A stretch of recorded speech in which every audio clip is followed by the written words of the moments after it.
my name is Lisa Ross, though you may know me better as Paper Daisy Creations. And today I'm going to be showing you how to make these cabled lines across your knitting. I'm going to create elongated stitches because that way that yarn will stretch nicely and it doesn't cause the instep to pull in on itself. This causes it to be about the same tension as the sole of the sock, which I find very important. So to begin with, we're going to work the KW2 stitch. So we want to go into this stitch, but instead of just knitting it once, we're going to wrap this yarn 2 times and then pull it through. And what it does is it creates this longer stitch, which we're going to slip on the next round. So let me get to the next one and I'll show you that again. I go in and I wrap it 2 times around and pull it through.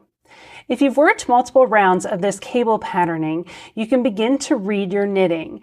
So we're going to be going into the stitch, the one that gets elongated is going to be directly above the previous place where we cabled. So it sort of meets that at the base, you can see that. So I'm going to go in and wrap the yarn 2 times and pull it through. And I'll continue working my way across, doing that every 4th stitch.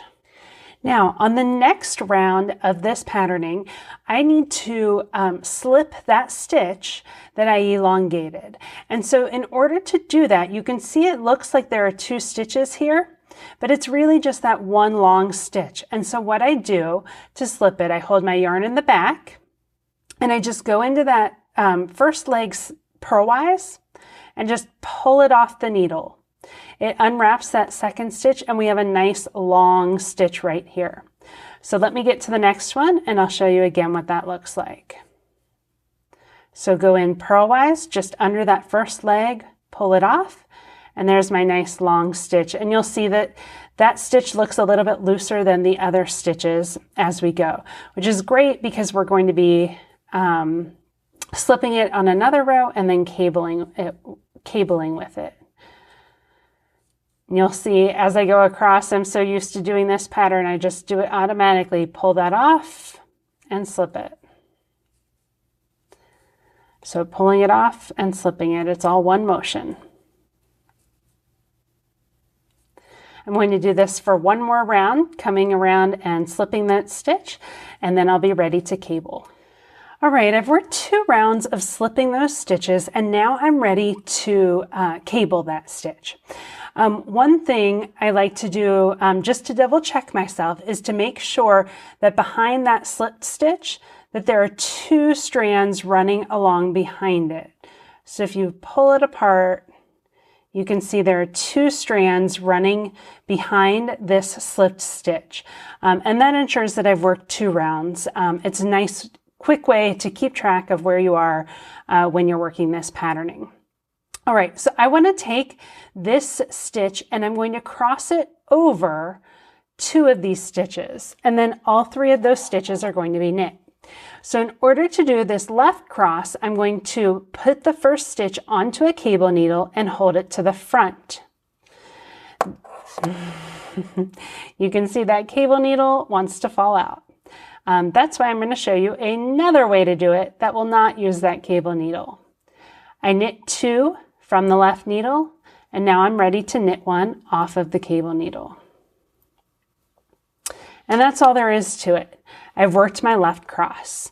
It has crossed 2 other stitches, so it's a 1-2 left cross. I knit 1 and I'm ready to work the next one. Again, I can take that stitch and look and see those 2 threads running behind it to show that it's been slipped twice. Now, the great thing about this nice long stitch and the fact that I've slipped it twice is that it's not being tugged on by the previous rows. So these other 2 stitches that are next to it, they are not affected by this yarn at all, because that yarn was created, that stitch was created 3 rows prior. So what I'm going to do, instead of putting it on a cable needle, is I'm just going to take it off the needle like that. And as long as I'm gentle and quick, this is not going to go anywhere. So I'm going to go ahead, I drop it to the front, I knit 2 stitches, then I can put it back onto the left needle and knit it. So that makes this stitch pattern very easy to work without the use of a cable needle. So let me show you again. That first stitch, I'm just taking it off the left needle and dropping it. I'm going to knit 2, and you do want to make sure that that stitch does not disappear. I need to have that hole there. I need to pick it up. I don't want to lose any more stitches, and then I can knit it. I put it back onto the needle just as it was positioned before and knit it, and that completes my 1, 2 left cross. Okay, I'm ready to work a right cross. So to do this cable, I want this 3rd stitch, which is my elongated stitch, to cross over these other 2 stitches. All of the stitches are going to be knit, but this long stitch will cable to the right, creating a right cross. Now, in order to do this, I want these 2 stitches to go behind my knitting so that that cable comes to the front. I put 2 stitches onto the cable needle and I hold it to the back. Then I knit 1,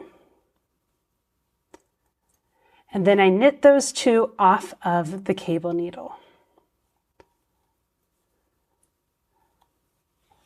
And that creates my right cross. That elongated stitch slants to the right and goes in front of the other 2 stitches. Now I can also work this stitch without a cable needle, and here is how I do it. I'm going to use the tip of my right needle to take these first 2 stitches off of my left needle. So I take them off. I'm doing them together at the same time.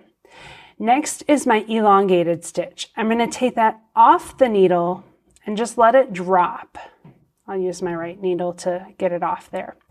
Now, because that is a slipped stitch and it's elongated, it's going to stay put as long as I'm quick and don't tug on anything too much.